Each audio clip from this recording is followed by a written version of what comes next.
Something just happened in silver that most people watching the financial channels will never have explained to them, because the people who run those desks would rather you did not think about it too hard. There is a line in this metal's history, a ceiling, a price that stopped it cold, not once, but twice, a full generation apart. And the story of your retirement, if you own any silver at all, may come down to what happens now that this line has finally been tested again. If you are holding silver right now, I want you to slow down and pay attention, because this is the kind of moment that separates the people who understand what they own from the people who get shaken out of it right before the part that matters. I am not going to promise you a price, and I am not going to promise you a date.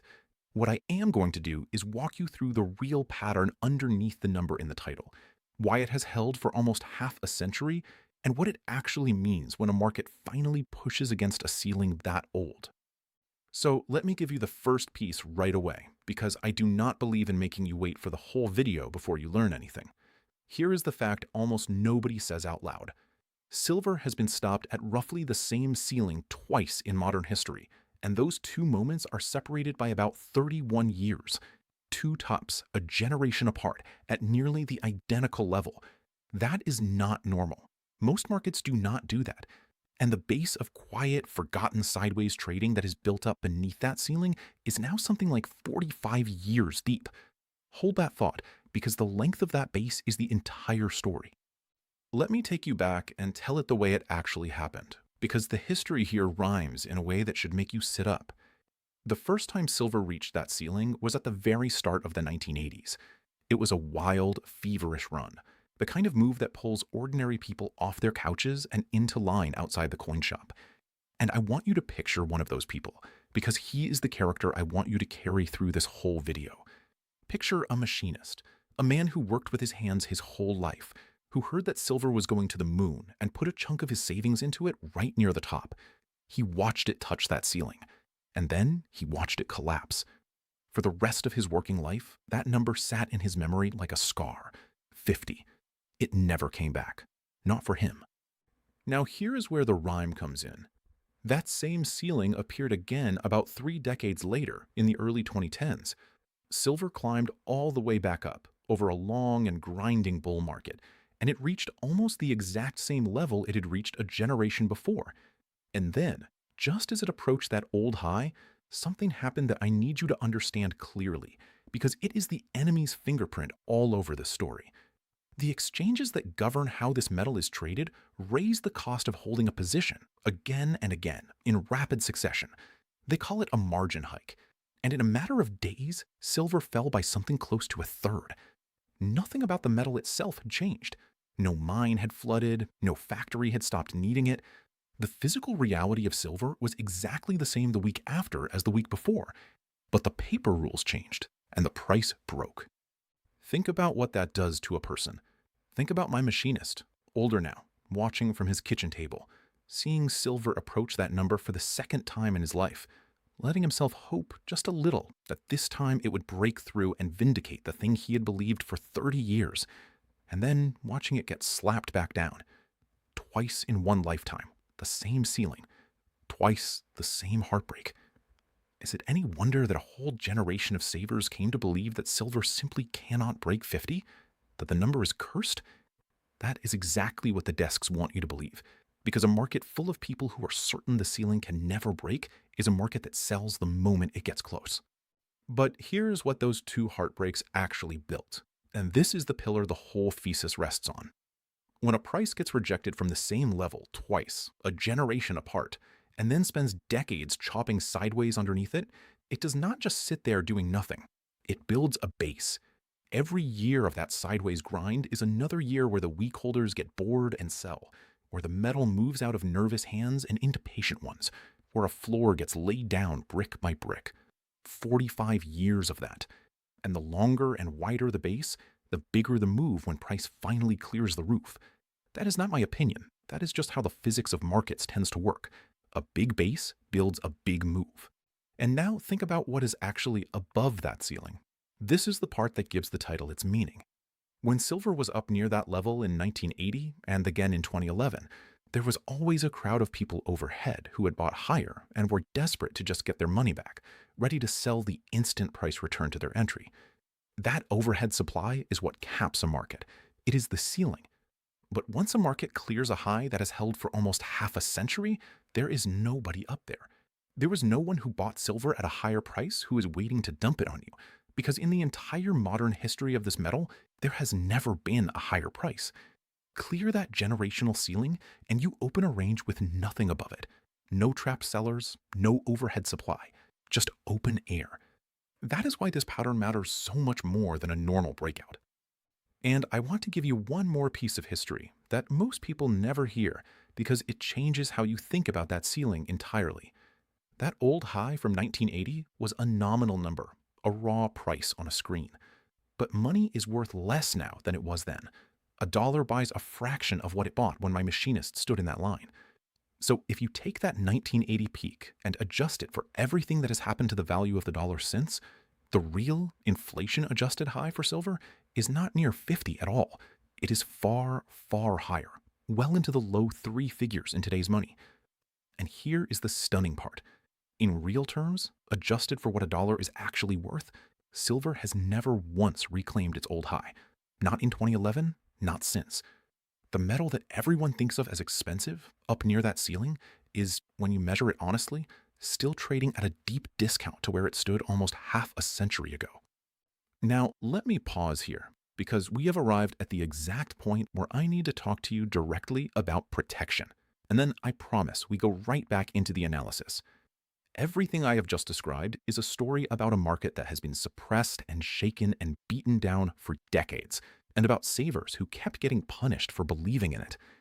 If that story worries you, if it makes you look at your own retirement and wonder how exposed you really are, then you should know about something the largest financial players on Earth are quietly doing right now.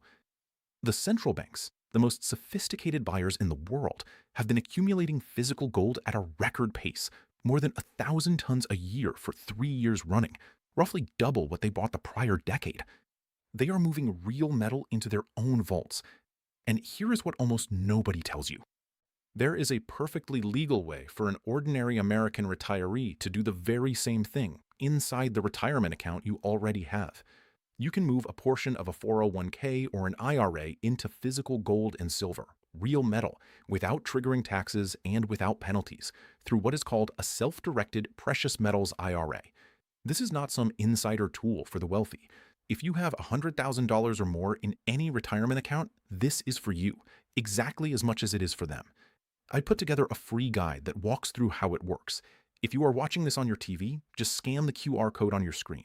If you are on your phone or your computer, go to jeffreedguide.com. It costs you nothing to understand your options. All right, back to the market, and back to the enemy in this story, because I do not want you to think that margin hike from 2011 was a one-time accident. This is a pattern too. Silver, more than almost any asset you can name, trades in a paper world that is many times larger than the physical world beneath it. There are far more claims on silver floating around the financial system than there is metal sitting in vaults to satisfy them. And that gap is a weapon.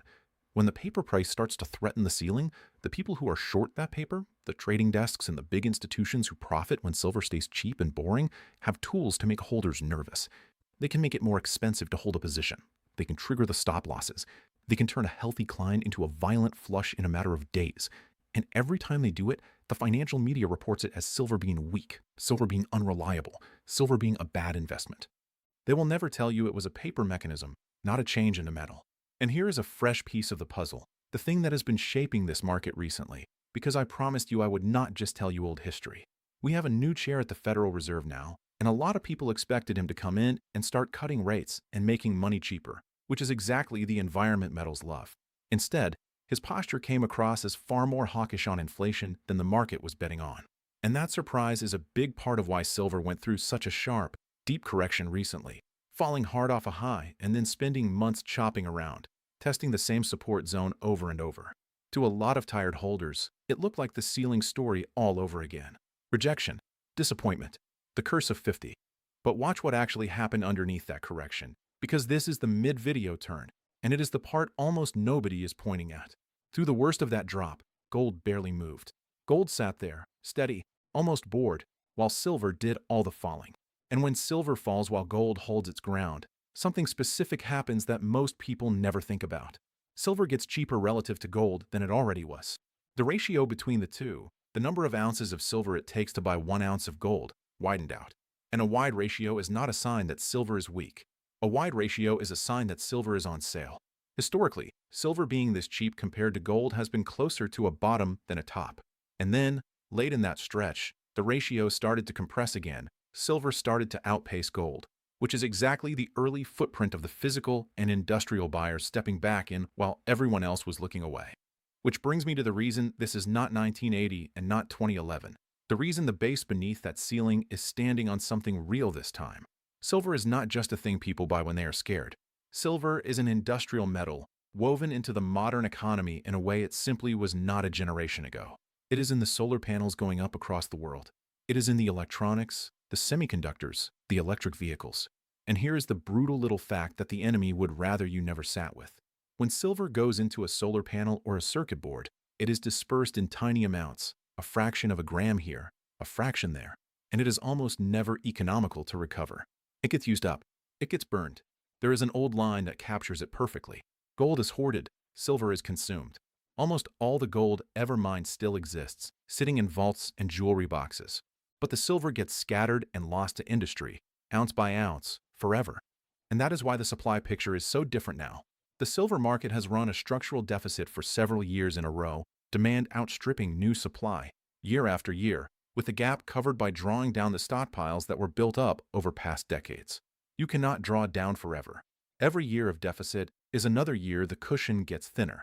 This is not a story about a speculative frenzy pushing price up against a ceiling for no reason, the way it might have looked in the past.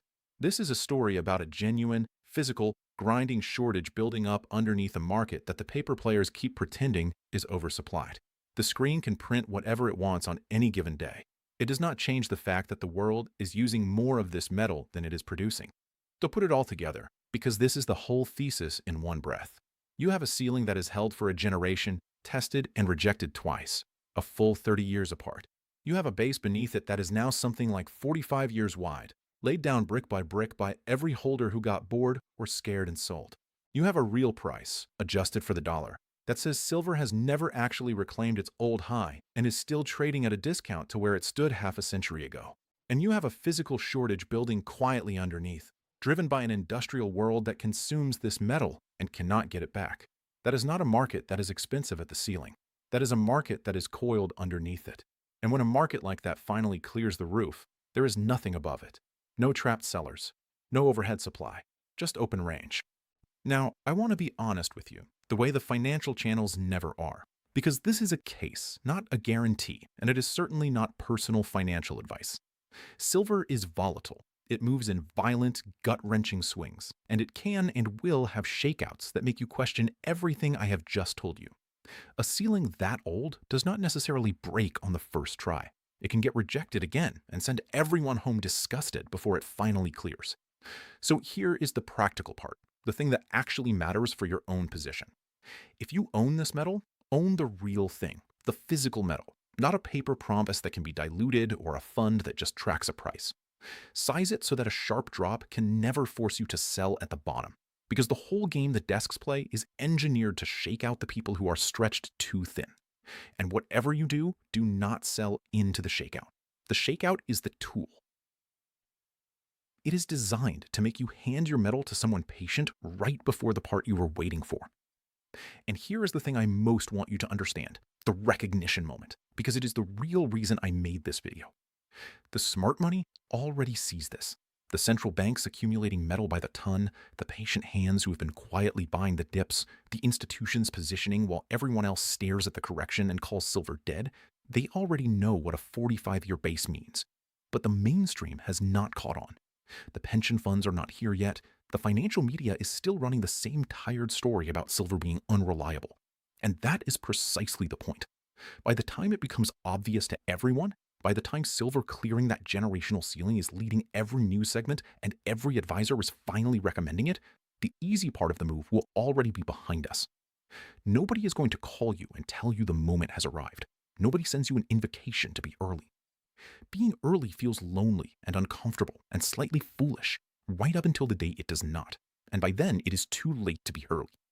So let me bring this all the way back to where we started, to that machinist at his kitchen table who watched the same ceiling break his heart twice in one lifetime. He believed in something real. He was just early and he was alone, and the paper players punished him for it twice. But the thing he believed in, the physical shortage, the consumed metal, the discount to the real old high, all of that is more true now than it was when he first stood in that line. The pattern that stopped silver twice is finally being tested a third time, on a foundation neither of those earlier tops ever had. If you have watched this whole thing, you already understand more about what you own than almost anyone on the financial channels will ever tell you. And if you have $100,000 or more in a 401k or an IRA, and you want to talk it through with a human being, I hold a free, no obligation, one-on-one educational web conference for viewers who watch to the end and mention that they did. There was no pitch and no pressure, just a real conversation about how to protect what you had built. If you are watching on your TV, scan the QR code on your screen. If you are on your phone or your computer, go to jeffreedguide.com. The reason to do it now is simple and honest. The calmest, cheapest time to make a decision like this is exactly when nothing feels urgent, when the crowd has not arrived and the ceiling has not broke. That window is open right now. Nobody rings a bell when it closes.